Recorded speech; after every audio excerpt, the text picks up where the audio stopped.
Vous écoutez Au bénéfice du doute, le podcast où les personnes victimes de violences sexuelles prennent la parole.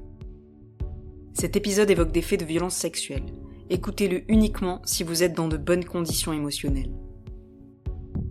Dans l'épisode précédent, Jeanne témoigne d'une violence invisible, les violences sexuelles entre lesbiennes. Si vous n'avez pas écouté l'épisode précédent, je vous invite vivement à le faire pour comprendre tous les tenants et aboutissants de la situation. Victime de son ex-compagne, personnalité publique, Jeanne a souhaité se soigner à l'amiable en demandant à la personne qui l'a violée une compensation financière pour tenter de réparer les dommages subis. Cette demande n'ayant pas abouti, Jeanne décide alors de porter plainte pour viol mais découvre par la même occasion que c'est elle-même qui est mise en cause pour chantage par son ex-compagne.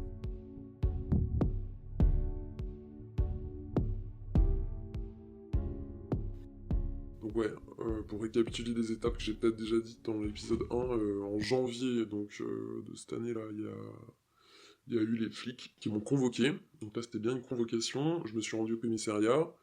Je comprends que c'est moi qui vais être condamné et que, la vérité étant la vérité, j'avoue avoir envoyé ce fameux mail qui est illégal et que c'est condamné au pénal. Là, on m'explique déjà un peu ce que c'est qu'une composition pénale, vu que j'ai été sage et que j'ai dit « oui, c'est moi, pardon, c'est pas bien ce que j'ai fait, ça facilite les démarches dans un moindre mal ». Et du coup, je reçois ma date de convocation par courrier postal, je pense courant février, qui me dit que 28 mars, il faudrait que je sois au tribunal à côté de chez moi, quoi, au plus proche, et que la victime, qui du coup est mon agresseur, c'est là où les termes sont durs, ne sera pas là. Donc on me prévient déjà qu'il y aura une audience en son absence. Donc moi j'arrive au tribunal hyper en avance, parce que tellement stressé que sur les mini-lignes où on me donne l'étage, la salle, je ne capte rien à rien, donc je vais 3 fois à l'accueil, pour leur demander des précisions mais pour ce genre de truc, composition pénale, je dois aller où? Et en fait, je me sens perdu parce que la première fois où je pose la question à l'accueil, on me dit « je sais pas ». Donc moi je erre dans un tribunal gigantesque, avec des étages, on dirait Poudlard, le truc, il y a des escaliers dans tous les sens, il y a 1 milliard de gens, tu ouvres une porte, il y a 10 personnes à l'intérieur avec des avocats, tu comprends rien, en plus tout est accessible alors qu'il y a des codes qui peuvent sécuriser, donc tu te dis « bon, ça va me bloquer si c'est pas ouvert », mais si, en fait, c'est ouvert tout le temps, et tu rentres, t'as des trucs en cours, tu sais même pas si c'est public ou c'est censé être privé, enfin des délires. Donc ce que je fais à ce moment-là, c'est que j'appelle le fixe, parce que j'ai pas de portable, de l'avocate commis d'office, qui m'avait dit par téléphone, en gros la composition pénale, c'est vous êtes bien sage, vous vous rebellez pas, et votre peine elle est amoindrie. Donc préparez pas des grands discours, ça servira à rien. On sera devant une déléguée du procureur, ce qui évite de mobiliser beaucoup de personnel juridique. Et ce qui est triste dans les faits, c'est que vous êtes mis, vous, dans une situation de chantage, parce que si vous vous rebellez et vous dites finalement « je refuse ma peine », alors que j'ai avoué être coupable, là ça se complique et on part au tribunal juridictionnel, c'est des peines lourdes, à savoir que moi, ma condamnation était passible de 75 000 € d'amende et d'1 an d'emprisonnement, et ça c'était noté sur ma convocation. Donc je rappelle que moi j'étais condamné pour chantage, suite à un mail où je réclamais une certaine somme d'argent, 6 000 € à mon agresseuse, qui était mon ex. Voldemort. Voldemort, exactement. J'arrive au tribunal, ça répond pas au téléphone avec mon avocate commis d'office, et vu que je suis complètement désemparé, j'attends sur une chaise, et puis dès qu'il y a quelqu'un qui passe et qui ressemble à quelque chose de juridique avec des toges et puis tout le look, je leur dis « bonjour, voilà ma convocation, où est-ce que je dois aller ?» Et il y en a plein qui me disent « je sais pas », parce qu'ils sont tous pressés en fait. Et une personne gentille me dit « vous êtes devant la bonne porte, 211 ». J'étais là, ok, parmi sans doute 50 salles, je suis au bon endroit, va savoir comment c'est possible, donc très bien, j'attends là. Et 10 minutes avant mon audience, il y a une avocate qui arrive et qui me dit « bonjour, je suis madame Intel, votre avocate commis d'office ». Je dis « ok, c'est bien », et j'ai dit « y a quoi dans mon dossier ?» Parce que du coup, une avocate, qu'elle soit commis d'office ou pas, elle est censée pouvoir avoir accès à mon dossier pénal. pour voir ce pourquoi moi, dans les détails, on m'accuse. Qu'est-ce que, en gros, mon adversaire en face avait à me reprocher. Et qu'est-ce que l'avocate de la partie adverse avait notifié dans son dossier, quoi. Et là, déjà, elle me rend sous scellé, c'est-à-dire dans une pochette A3 qu'on utilise en déclasseur, agrafée donc, qui n'a pas été réouverte. Tous mes CERFA de témoins, d'amis qui me soutenaient, qui attestaient que j'avais vraiment eu un basculement de santé mentale, de traitement, d'activité artistique, etc. Et la clé USB, tout ça enfermé, et donc je comprends que ça n'a pas été ouvert, en fait, parce que ce dossier-là, à la base, je l'avais filé à une première avocate qui a été complètement nulos, et avec qui j'ai dit, bon là, moi je veux bien bosser avec quelqu'un de gratuit, mais si ça n'avance jamais et que je suis pas rassuré, que j'ai l'impression de vous réexpliquer mon cas à chaque fois qu'on se voit, c'est un peu perdre son temps, autant pour vous que pour moi, et j'en déduis que l'affaire vous intéresse pas et que vous allez pas vous mettre les tripes, donc déjà que ça marche pas quand on les met, voilà, ça sert un peu à rien de se forcer, quoi. Donc là, je comprends que cette avocate toute pourrie est encore une avocate pourrie, ça fait deux. Et vu que je suis complètement dans les vapes, j'oublie, mais sans oublier, j'ai juste pas compris un truc qui était essentiel, c'est que mon père m'avait offert une avocate très reconnue de la ville dans laquelle j'habite, mais j'avais compris qu'il l'avait payée pour une consultation, au sens, est-ce que ça vaut le coup de faire appel, vu mon dossier, etc. Non, non. Sauf que là, je la vois débarquer, la madame. Donc je me retrouve avec deux avocates qui sont là pour la même audience. Pour ne pas la citer, je sais pas si j'ai le droit de dire son nom, Madame B, qui est la deuxième avocate, très classe. Gros contraste entre avocate commis d'office et avocate rémunérée, que j'ai appris plus tard, qui a coûté 1 000 € pour simplement se déplacer le jour d'une audience, qui a déjà un verdict préconçu et annoncé, quoi, c'est que de toute façon, votre cliente va perdre. Elles se regardent, les deux avocates, puis Madame B, celle qui est un peu plus prestigieuse, même dans sa réputation, parce que après, moi je me suis remémoré dans son bureau, comment c'était, dans son cabinet, les photos, il y avait des politiciens connus, nanana, donc c'était une avocate vraiment de renom, quoi. Elle se regarde, et puis Madame B dit à l'autre avocate, écoutez, enfin, vous allez partir, vous allez rentrer chez vous, c'est parfait. Hyper frontal, quoi, très désagréable, et moi, extrêmement gêné. Je me prends aussi une remarque de Madame B qui dit, mais qu'est-ce qui vous arrive, Jeanne, de ne pas vous souvenir que votre père m'a payé pour que je sois là le jour de votre audience? Et là, je lui dis, mais moi, j'ai eu aucun mail, aucun... Enfin, j'ai fait une démarche sur Internet, on m'a foutu un avocat au hasard, et j'estimais qu'on devait vous payer 2 fois, pour une consultation et pour un déplacement. Moi, je savais pas que vous aviez eu un forfait global pour tout ça, donc j'y connais rien, il faut me dire peut-être 4 fois les choses pour être sûr, m'envoyer peut-être un texto la veille ou le jour J, enfin, que je me repère. Donc, je suis désolé, à la fin, je ressentais tellement une froideur de sa part que j'ai dit, alors par contre, on va être clair, j'ai des émotions, et c'est vraiment pas le jour où il faut me confronter à la logique et à la raison, parce que là, vraiment, je trouve ça absurde de devoir vous dire que je suis dans le mal, quoi. Et là, il y a eu un peu un changement de sa part, en mode, bon, effectivement, on va y aller tranquille, la pauvre. Il n'empêche qu'elle s'assoit à côté de moi, qu'elle saisit ce fameux dossier sous scellé, qu'elle le lit en entier, mais à une vitesse... mais elle le fait. Bon, la clé USB, elle la mange pas pour avoir les données, mais en tout cas, elle brasse tous les CERFA, tous les témoignages de mes amis, et je sens que son cerveau, il est apte à choper les infos, paf. Elle s'arrête en particulier sur le bon CERFA, que j'ai pas le temps de lui dire, bah, prenez celui-là en priorité si on n'a pas le temps et que dans 5 minutes on rentre par la porte, parce que celui-là, il dit vraiment que il a été invité à des soirées par mon ex, dans le but de l'inciter à porter plainte contre moi, parmi d'autres personnes qui avaient été en couple avec moi dans le passé, donc qui s'est senti manipulé par mon ex, qu'il a eu des aveux directement de la part de mon ex, qui disait ah bah oui, en gros j'ai détourné le consentement de Jeanne, quoi. C'est Jérôme. Et donc Jérôme avait écrit vraiment un CERFA un peu des plus solides, parce que c'était je pense la seule personne qui avait passé autant de temps en réel avec mon agresseur. On rentre à l'audience, on est dans un petit bureau, on dirait une sorte de salle de conférence avec un énorme bureau ovale au centre de la pièce, une moquette à l'ancienne, les murs sont en bois verni, il y a une énorme télé qui sert à rien, et on a tous et toutes des micros à disposition sur une table équipée électronique, quoi. Face à moi, il y a donc une déléguée du procureur, plutôt souriante, accueillante, et elle a un ordi sur lequel elle tape son rapport, un peu comme au commissariat, pour faire un procès verbal. Elle me rappelle très succinctement pourquoi je suis là, je dis que je suis au courant, que je suis bien d'accord, que je m'appelle bien et que je donne ma carte d'identité.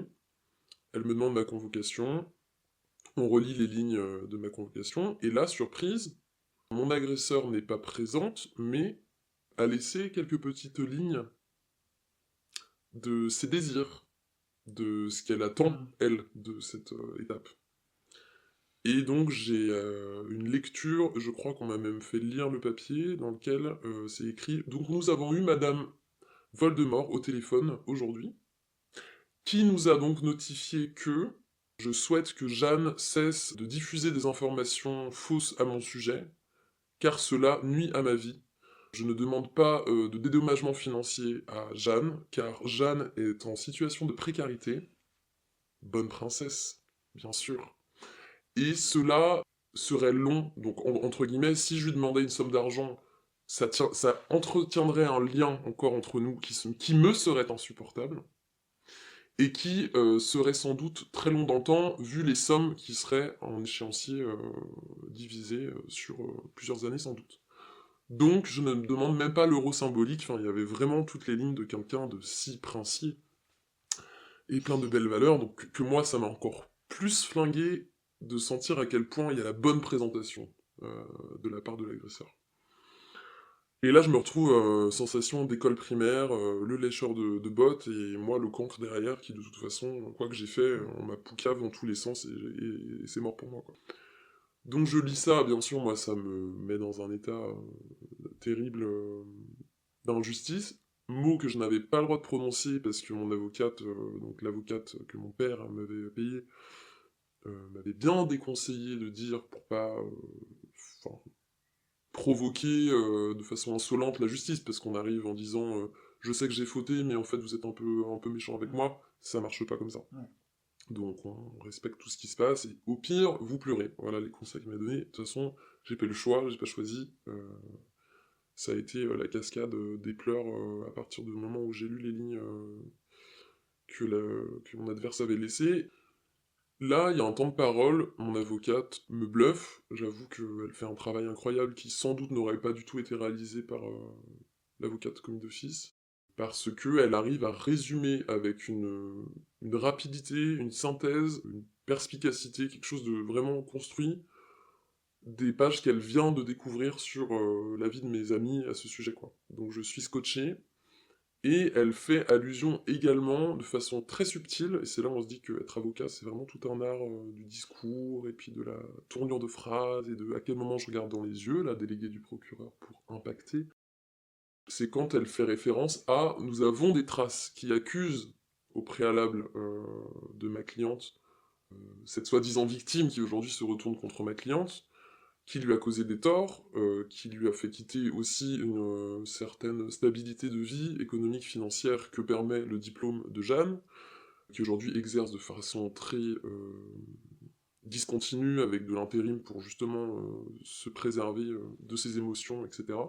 Donc montrer qu'il y avait quand même eu des dégâts et un impact fort, que le mail que j'ai envoyé et qui est l'objet de la condamnation était quand même lié à des circonstances très complexes, qu'il était important de le rappeler, et que, pour finir, elle n'aurait pas été choquée que ce soit plutôt Madame Voldemort qui soit aujourd'hui confrontée devant un tribunal, et qu'elle souhaitait que ça lui arrive un jour. Donc moi j'ai été un peu, même en train de chialer, de me dire « Waouh madame, vous avez du toupet, et ça envoie du lourd ». Moi ce qui a été dit là, je suis très d'accord.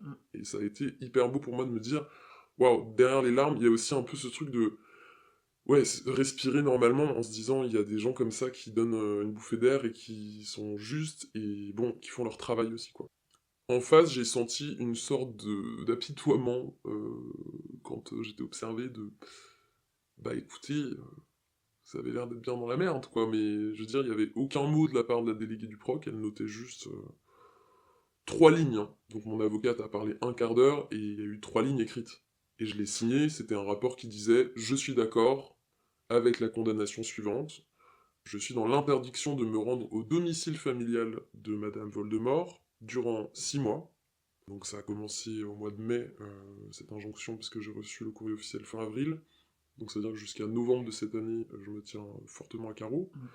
et je suis en interdiction totale de rentrer en contact avec ma victime. Voilà. Donc, encore une fois, moi, les termes de victime, c'est ce qui me saute au cerveau, et je me dis, comment c'est possible que j'accepte ce truc et que je signe avec ma main le machin. Sauf que quand derrière on dit, si tu fais la relou aujourd'hui, c'est pire, et tu fais peut-être 2-3 mois de prison, histoire que tu comprennes bien que t'es une merdeuse, on se dit, bon, en fait je signe, et c'est une manière d'aller au-delà de cette fausse justice, et de se la faire à l'intérieur de soi, de se la faire presque poétiquement, parce que c'est pas palpable, quoi. Voilà. Et du coup, bah, je ressors de là, j'ai le droit à une petite phrase un peu moralisatrice de l'avocate, qui reste quand même quelqu'un de froid, hein, mais elle allait pas me prendre dans ses bras, ça c'est sûr. Bon, je vous rends votre dossier, maintenant, moi ce que je vous conseille, c'est que vous changiez vos fréquentations, parce que c'est pas normal de se laisser berner comme ça par des gens aussi persuasifs et redoutables. En face, vous avez quelqu'un déterminé à vous détruire, et je vous dis pas un dixième de ce qu'il y a dans votre dossier pénal, parce que je pense que ça vous aiderait vraiment pas.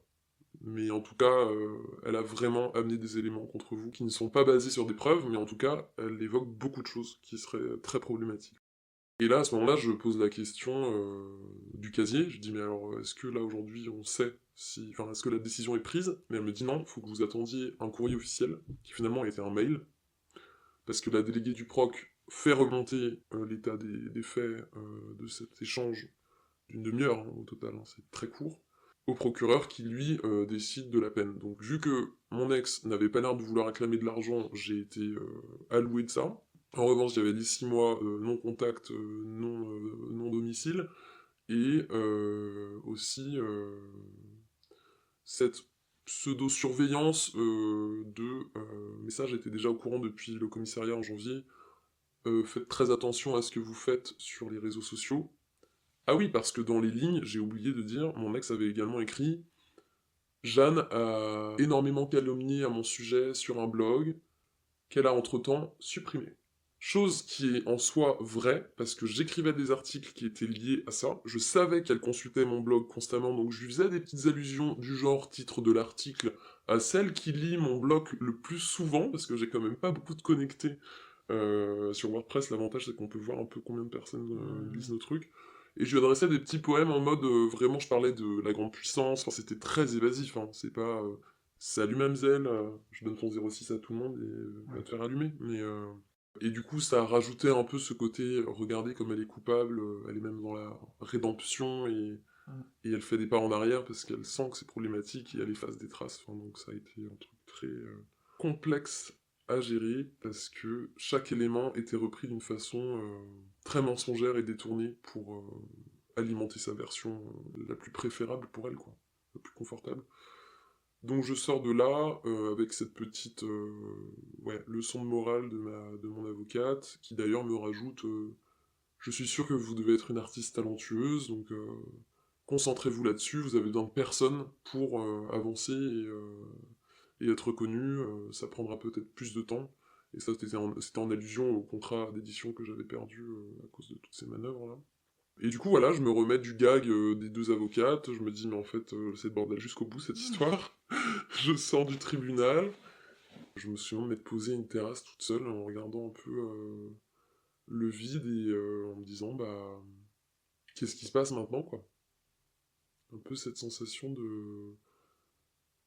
Comment je vais faire pour ne pas traverser cette rue dans laquelle elle habite, sachant que mon école de danse et ma meilleure amie sont dans la même rue, qui est une énorme rue. Elle est très longue, la rue en question. Et je me suis surprise entre-temps à marcher et à automatiquement me rendre dans cette rue, parce que en fait c'est mon chemin, et à croiser ses enfants avec son ex, et à me dire qu'est-ce que je fais? Parce que, est-ce qu'ils savent? Est-ce qu'ils ont des photos de moi? Enfin, jusqu'où cette enquête un peu d'espionnage, elle peut me foutre dans la merde? Sachant que là, je suis dans un contrat très strict, quoi. C'est vraiment marqué, si je ne respecte pas mes 6 mois de sécurité, de distance, on va dire, il peut se passer des trucs vraiment moches, quoi. Je sais plus exactement les termes, mais ce serait comparution immédiate, enfin, il y avait vraiment des trucs comme ça qui disaient... Et moi, par chance, il se trouve que cet été, bah, je vais passer 4 mois, donc jusqu'à pile la date où je suis surveillé, je serai pas dans ma ville, ni dans la sienne, du coup. et je serai en train de bosser en saison ailleurs, donc ça va être plus pratique de me dire, alors si les flics m'appellent en disant «On vous a vu en bas de chez elle!» Eh ben écoutez, c'est juste la preuve que c'est une belle menteuse, ou une délirante, parce que là, vraiment, je peux vous prouver que j'ai un contrat à plus de 500 kilomètres d'ici, quoi, donc on respire. Et voilà, et après ça, du coup, bah, j'ai contacté quelques structures comme MeToo lesbien, avec qui on doit se donner des nouvelles que j'ai pas forcément été très assidu là-dessus. Il y a MeToo Théâtre qui m'a complètement laissé tomber. MeToo Média, je crois que je suis en train de les contacter et qu'il se passe peut-être quelque chose. Et Collectif qui avait relayé effectivement un post qui permet anonymement d'identifier mon ex. Voilà, pour l'instant, je m'en tire avec peut-être une journaliste en freelance aussi qui s'intéresse à mon histoire. Mediapart, j'ai eu la chance d'avoir Marine Turchi directement par téléphone, bah, qui malheureusement me dit que ils n'ont pas eu le temps de télécharger mon WeTransfer, que du coup toutes les pièces sont un peu dans un autre espace-temps, qu'ils ont énormément de trucs, ils voulaient que ça pète pour Festival de Cannes, donc ils ont été overbookés, et que globalement c'est une boîte mail qui tourne à 2000 témoignages par jour, donc c'est juste très très très compliqué en termes de tri. Donc je dois être loin dans la liste d'attente, mais il y a quand même cet espoir-là un jour que ça germe. Et puis aussi la trace d'un blog qui a été retrouvé lors de recherches sur mon ex, qui aurait eu des agissements en 2010, dans un autre pays que la France, et qui aurait été déjà dénoncé par une personne qui a été témoin d'actes d'abus, etc. Et dans lequel il y a carrément des pièces jointes où on voit des extraits de mails, des screenshots de textos, avec vraiment le numéro de mon ex, sa boîte mail, vraiment à découvert, qui dit des trucs horrifiants du genre moi j'ai l'habitude de ne pas respecter le consentement de mes amantes, c'est vrai qu'encore hier avec Machine j'ai eu des agissements corporellement un peu violents, mais pour moi on doit pas se dénoncer, on doit en discuter entre nous, c'est comme ça que ça fonctionne dans le milieu, on s'arrange, on se tait quoi en fait, le sous-mot c'est ça quoi. Et ça je crois que c'est l'élément le plus terrible pour moi, parce que même si ça renvoie 14 ans en arrière des actes qui, moi, me concernent, j'étais persuadé, en ayant cette pièce à conviction, d'arriver avec mon trophée face à l'avocate, quoi, de dire, regardez, il y a ça prouve que le profil psychologique de cette personne est complètement détraqué, qu'il y a des récidives multiples, et que sans doute entre moi et la personne de 2010, il y a peut-être une brochette de personnes qui se sont fait concerner, attaquées par ça, et qui n'ont sans doute pas le courage de faire des démarches comme moi. Et en fait, ce qui est fou, c'est que l'avocate, je me souviens de sa réaction dans le bureau, elle me... Alors j'avais imprimé des trucs, les pages les plus cruciales, croustillantes, donc elle les lit attentivement, mais je vois un peu les sourcils, la tête, moyennement emballée par le truc oui, certes, bah... Est-ce que ça prouve que vous, elle vous a violé? Bah non, toujours pas. Et c'est là où en fait c'est un système très précis, avec des rouages pas du tout modifiables ou adaptables en fonction du cas exact de quelqu'un. Notre roue tourne comme ça, et si tu remplaces l'eau par un autre liquide de la même densité, on va pas faire marcher la machine. C'est vraiment un truc où on se dit, mais la logique est très pervertie dans toutes ses limites en fait, qui viennent endiguer l'avance, quoi. Il faut pas avancer. C'est terrible.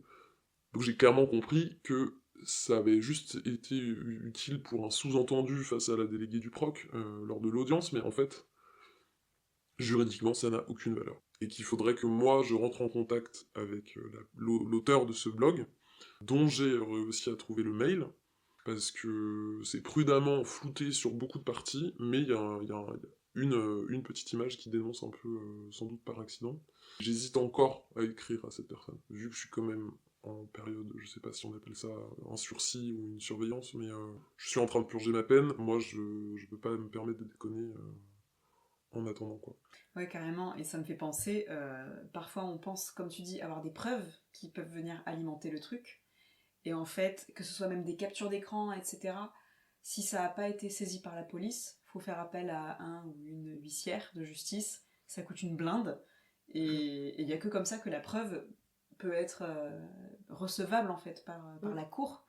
Donc des fois t'as l'impression que t'arrives, comme tu dis, avec un petit trophée, et en fait non, ça tombe à l'eau en fait. Ouais, c'est vraiment ce fonctionnement par strate de n'oublie pas que tu es personne, tu es en bas en fait de la tour d'ivoire et que il y a plein de gens à payer en fait pour transformer ta preuve en quelque chose de valable quoi. C'est une preuve, mais elle a pas eu le tampon en fait pour arriver à bon port et il y a tout un trajet en fait symbolique, je crois, qui doit aller de la victime jusqu'à tout là-haut et que, à moins d'être le fils à... Enfin, je veux dire, moi, ça me fait penser, je crois que j'en ai déjà parlé hein, dans l'épisode 1, mais à Adèle Haenel et tout son combat, et le fait que elle notifie, et tout comme Judith Godrèche, elle notifie les deux qu'elles ont une place privilégiée dans l'écoute, le temps, l'enquête, la qualité de l'enquête, et le temps et les budgets qu'on va allouer pour ces personnes précises, parce qu'elles font partie de la Grande France, ça n'a rien à voir avec n'importe... avec personne. Enfin, nous, on est personne, quoi. On reste des petites gens. Ce qui a été soulevé lors de mon entretien avec l'avocate aussi, c'était est-ce que tous ces éléments que je viens, comme une balle en fait, ça devient des balles rebondissantes, le truc ne touche pas à mon objectif, ça me revient dans la poire et c'est répétitif et j'ai beau lancer le machin, il y a tous les éléments, ils me reviennent à la gueule. Est-ce que c'est quand même lié aussi au statut ça me préoccupait. Et je posais des questions à des gens pas assez compétents et qui n'avaient jamais la réponse. Est-ce que une mère de famille qui a 15 ans de plus que moi et qui travaille dans les facultés de France, quoi, à l'université, qui est prof d'un master, n'a pas beaucoup plus de légitimité à être défendue et écoutée, même si c'est du mensonge et qu'il y a beaucoup plus de calomnie et de chantage, etc., de sa part sur la mienne, hein, dans les faits, que une simple chômeuse, à moitié pharmacienne, à moitié artiste un peu étrange, qui se démerde pour avoir 900 balles de chômage par mois, donc avec qui on va peut-être pas même daigner mettre une amende tellement ça fait pitié, quoi. Et j'ai eu une sensation, je dirais pas qu'elle m'a formellement dit « Ah oui, elle est mère de famille et prof, du coup forcément ça la protège », mais il y a eu quand même une espèce de réflexion, le regard un peu en haut, qui voulait dire ouais, peut-être que c'est minime, mais ça peut en tout cas influencer inconsciemment les décisions des personnes morales qui tiennent la justice, quoi. Et ça, c'est ce qui m'a flingué définitivement aussi, quoi. L'histoire du blog, donc de l'existence d'autres victimes et d'autres témoins, qui n'est pas reconnu comme quelque chose de grave, en fait. Et l'espèce de non-étude de la culpabilité parce que il y a un titre qui protège, quoi. Et je me suis dit, mais en fait, même en étant docteur en pharmacie, là, je suis relégué à être une petite merde, quoi, vraiment. T'avais évoqué la première fois que tu voulais porter plainte contre X et Y, les deux comparses de Voldemort, qui sont un petit peu ses pantins et qui exercent ses petites mains. Alors ça, si j'ai bien compris, parce que j'ai effectivement posé la question à l'avocate avant l'audience, ça n'apparaissait nulle part. Donc en fait, j'ai la forte impression que le jour où je suis allé déposer une deuxième plainte, et qu'ils ont quand même fait semblant de me demander le numéro de dossier du premier PV pour connecter les deux dossiers, que ça fusionne et que tout soit dans le même machin, avec globalement pas de traces que j'avais porté plainte contre un tel et un tel. Donc en fait, je n'ai ni de nouvelles de leur part, ni même la notion de est-ce qu'ils sont au courant ou pas que j'ai fait ça, parce que il peut aussi y avoir des représailles à ce niveau-là. Pour moi, des gens qui sont un peu les taupes d'un agresseur et qui sont envoyés pour torpiller une victime et la silencier sont sans doute des gens capables de... Oula, en plus là, tu t'attaques à moi alors que je suis secondaire et que je me mets au service de quelqu'un pour l'aider. Ils se bonifient à l'intérieur d'eux-mêmes, ils sont sûrs d'être dans le droit chemin. Donc tu leur fais une barrière, les mecs ils te tuent quoi. Mais j'ai pas eu de traces formelles de leurs insultes sur moi ou de leur envie que je sache qu'il y a quelque chose qui se trame à mon encontre ou quoi. Donc j'ai vraiment l'impression que ça s'est passé en dessous du décor et mon avocate m'a dit je ne sais pas de quoi on parle quoi. Et là je lui ai dit bah dans cette clé USB qu'on ne peut pas consulter sans ordinateur à 5 minutes d'une audience, il y a une capture d'écran, exemple de prise de contact potentielle par mail avec un beau-père à qui je n'adresse plus la parole depuis 5 ans quoi. Et qui était, selon ma toute première avocate qui n'a pas fait grand-chose, un possible motif d'attaque en civil, justement. Enfin, elle m'avait dit, on pourrait te constituer partie civile, et c'est là où tous les témoignages, les CERFA peuvent rentrer en ligne de compte, parce que c'est du harcèlement moral. Moi, je savais pas du tout que contacter la famille de quelqu'un, c'était du harcèlement. J'avais vraiment l'impression qu'il fallait être en lien direct. Ouais. Sauf que vu que c'est une attaque de la sphère privée, c'est comme si on m'appelait sur mon lieu de travail et on me pourrissait au téléphone en disant « Ouais, vous bossez avec Jeanne, machin, c'est une tarif finie, vous devriez la virer, quoi. » Là, ça serait dans les mêmes types d'agissements. Et quand j'ai évoqué ce truc-là avec ma dernière avocate, Madame B, elle m'a regardé un peu en me disant « Non, mais il faut arrêter, en fait. Il faut laisser tomber, là. » Et parce que je pense que c'est la seule qui avait le regard sur mon dossier, et qu'elle s'était dit « On est face à quelqu'un de très persuasif. » Qui sait faire, qui a compris comment ça marche, la justice, et qui doit être soit entraîné, soit entouré. Ouais. Mais il y a un petit mélange qui fait que beaucoup d'intelligence mise dans la manipulation des mots et sortir les bons termes de la bonne façon.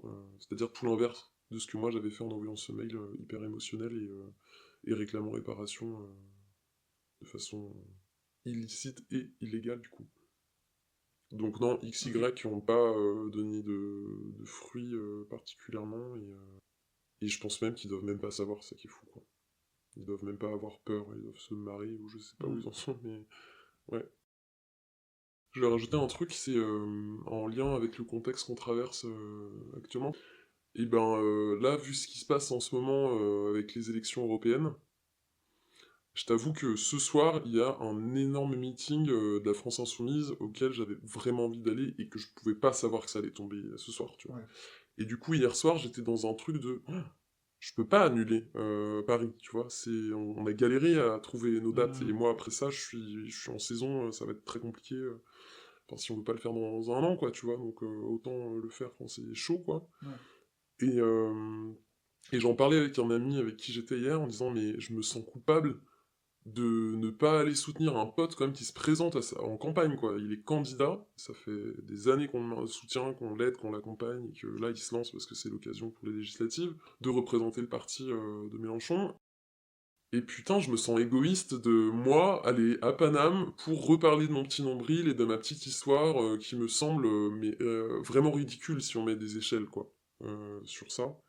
Et mon pote, il m'a dit, mais non, mais en fait, pas du tout. Et c'est un ami qui fait de l'animation par le Théâtre Forum pour sensibiliser sur les conséquences des violences sexuelles et sexistes. Parce qu'il a déjà expérimenté mettre en scène des violences sexuelles et sexistes et après débattre avec le public, et il s'est rendu compte que là, on faisait revivre potentiellement au public des violences très complexes, et que du coup, il valait mieux prendre ça dans un angle de on va essayer de faire comprendre aux gens quelles sont les conséquences dans une liste de choses, l'impact sur une vie, une fois que tu l'as vécu en fait.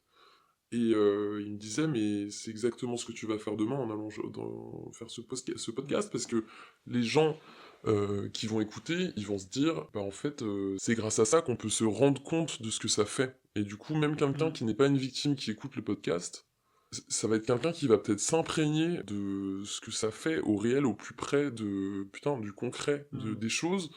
Et que c'est bien aussi quand c'est pas les victimes qui écoutent, parce que j'ai mon meilleur pote qui me disait ça aussi l'autre fois.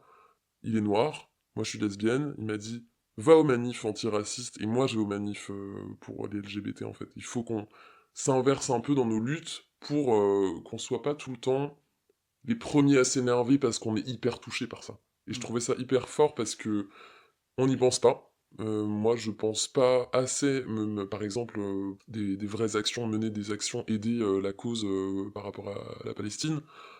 Alors que ça me flingue la tête d'avoir la réalité sur les images et sur ce qui se passe et à quel point la France est terriblement impliquée dans ce conflit. Mais je me questionne surtout sur qui je suis pour me permettre. Parce qu'après, on a aussi des critiques de tu te réappropries les drames d'autrui, ou alors c'est de la réappropriation culturelle, tu sais pas exactement c'est quoi vivre ça et tout. Et on s'en fout. En fait, le but, c'est de montrer qu'on est des humains et qu'on peut lutter pour d'autres trucs avant que ça nous arrive ou jamais que ça nous arrive. Même si jamais ça nous arrive, ça qui est encore plus beau, c'est qu'on dépasse le côté conditionnel d'une lutte qui nous ferait dire c'est parce que je reste attaché à mes privilèges et ma sécurité et mon intégrité personnelle que je vais aller en lutte. Et là, c'est non. Il y a des gens qui souffrent en masse et c'est pas forcément moi, mais j'y vais quand même. Et ça, je me dis, merci quoi, merci d'avoir ce genre d'esprit et merci à mes amis d'être là parce qu'en fait c'est aussi grâce à eux que j'arrive à aller au bout du truc. Donc ouais, même les non-victimes, je pense que c'est pertinent d'écouter des podcasts comme ça tout comme des mecs vont écouter des podcasts féministes pour commencer à se... Entre guillemets, je dis pas que c'est des thérapies de conversion, mais loin de moi cette idée, mais quand même ce truc de je commence à m'acculturer à un certain langage, à un certain vocabulaire, et par exemple, moi j'ai récemment dégagé un pote très mascu de ma vie, qui sans le vouloir m'a énormément blessé parce qu'il est quand même au courant de toute cette histoire qui m'est arrivée. Il a suivi l'étape du tribunal, le jugement, à quel point j'étais flingué psychologiquement. Et pour la déconnade de bon gros beauf qui sait être parfois, et que j'ai toujours pardonné, mais là ça a été un stop total. On est sur le marché un dimanche matin, on fait des courses pour un brunch, bref, et le mec est là, il tire la gueule, je comprends pas. Il parle avec ma meuf, et il a l'air de lui raconter encore ses déboires de ouais, il y a une meuf que je date, mais on n'arrive pas à coucher ensemble, puis en fait elle a un mec, j'ai découvert qu'elle m'avait menti, enfin bon, le truc glauque à souhait, le pauvre, certes, il est tombé sur une vieille connasse, mais en tout cas, il me sort, au moment où moi je me rapproche pour faire la bise, Jeanne, il faut que tu me fasses un massage des couilles. Et là, j'y fais, alors, pardon, je ne comprends pas, et en fait, qu'est-ce que ça veut dire? Ouais, parce que là, 8 h du mat, avant de vous rejoindre, j'ai bu un café avec Machine, et Machine, elle me chauffe à fond, et j'ai toujours pas pu la ken, quoi. Et j'ai mis 3 semaines, en fait, à réagir là-dessus. Je l'ai laissé encore côtoyer ma vie pendant 3 semaines, en étant plutôt agressif avec lui, avec ce fond de rancœur, genre je sais pas trop d'où ça vient, j'ai pas envie d'analyser le truc, c'est quand même mon pote, là là là. Et puis en fait, en plus, il baisse pas. Donc il parle comme un connard, mais c'est même pas le connard qui agit vis-à-vis des meufs. Donc j'étais un peu en mode, ça reste un pote parce qu'il est pas tant problématique que ça. Il est pas dans les agissements de problématique, tu vois. Et du coup, il était un peu pardonné, mais trop. Et quand j'en ai parlé avec d'autres potes qui sont beaucoup plus politisés sur ce genre de truc, ils m'ont dit, mais c'est tellement sexiste, c'est une insulte directe vis-à-vis de toi, un manque de respect de ouf, et il faut que tu lui dises. Et donc j'engage la conversation par message. Je dis, écoute, Jérém, il faudra qu'on ait une conversation et tout. Et là, il enchaîne sur un truc, parce qu'il est dans la même école d'art que moi, il me dit, mais ouais, mais tiens, mais c'est bien qu'on se pose pour parler, parce que je me pose la question en ce moment de la place des hommes sur la scène du spectacle vivant. Ok, très bien. Alors, ce sera pas par SMS qu'on va parler de ça. On se voit 3 fois par semaine, donc je pense qu'on va trouver un moment. Et là, il me dit, non, mais en vrai, en 2-2 comme ça, dis-moi ton avis, moi je suis toujours hyper curieux, parce que tu connais vachement, toi, je sais pas quoi. Et là, je réalise que ce pote, c'est un mec qui n'a jamais écouté un podcast de sa life, qu'il a acheté le bouquin de mon ex il y a 2 mois, genre limite à quelques semaines de mon procès, en ayant oublié le nom de la meuf, tu vois. Et que, en fait, on bossait dans le même bar, c'est comme ça qu'on s'est rencontrés il y a genre 2 ans, moi j'étais en cuisine, lui en salle, et le mec a entendu parler comme tous mes collègues de ce qui m'arrivait, quoi. Bien avant que je porte plainte, bien avant que tout ça soit enclenché, enfin ils ont eu de A à Z de trucs. Et j'ai fait l'effort de retourner les voir pour boire un verre avec eux en disant bah voilà les gars j'ai été condamné, ils étaient tous hyper tristes pour moi, ils m'ont pris dans les bras, ils m'ont dit on sait que t'es quelqu'un de bien, ça change rien pour nous, enfin tu le sais, un casier par rapport à ça c'est que dalle quoi, faut que t'oublies ça. Ils ont été géniaux, et c'est le cuistot qui a vu ce pote là lire le bouquin dans le resto quoi, posé sur une chaise pendant un shift très calme, et qui lui a dit mais tu te rends compte de quel bouquin t'as entre les mains là? On te l'a prêté ou tu l'as même acheté dans une librairie? Enfin, genre, tu sais que c'est l'ex de Jeanne, gros, allô? Et là, je me rends compte, c'est un mec qui vient bouffer chez moi presque une fois par semaine, en fait. Et je me suis dit, mais combien de temps tu vas laisser passer avec ce genre de connard dans ta vie qui ne fait pas attention, qui ne t'écoute pas, en fait? Il y a un prénom, ça serait Marie, mon ex. Mais non, son prénom, il est quand même plutôt rare. Voldemort, ce n'est pas courant. et, et je me dis, mais là, j'ai le droit d'en vouloir à mort à ce type qui me sort, mais tu sais que j'ai toujours eu un problème avec les prénoms. Ok, bah moi j'ai un problème avec ta gueule, quoi, en fait, mec. Et j'ai vraiment bien, bien envie de te la casser en deux, quoi. C'est chaud. Au moment où je lui dis, par texto, en revenant sur cette conversation, écoute, mon coco, je viens de t'exprimer mes limites sur le fait que je ne veux pas en parler par SMS. La place des hommes dans le théâtre, mais putain, c'est comme la place des femmes. J'en ai rien à foutre tant que vous ne me cassez pas les noix, en fait. Homme ou femme, je te rappelle que moi j'ai été violé par une nana, donc en fait aujourd'hui, mon féminisme, il est passé à une vitesse inférieure par rapport à ce qu'il a été.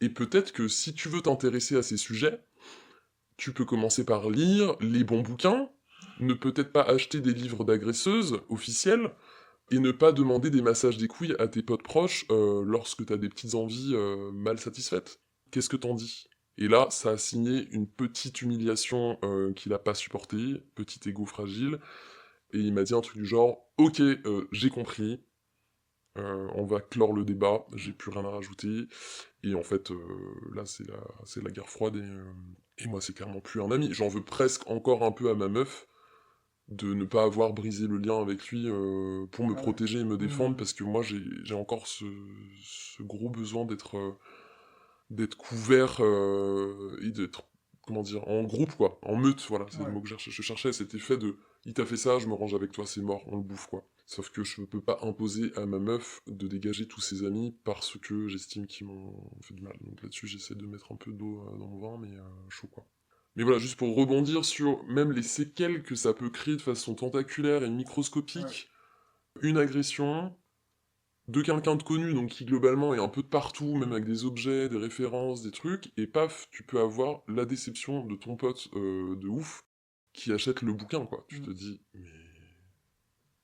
Je sais pas si t'as un cerveau, gros, mais à un moment, il faut aller sur le bon coin et en trouver un même pourrave, parce que le tien, il y est pas. Je crois qu'il a pas été branché, il n'y a pas le clic. Je crois que j'ai fait le tour.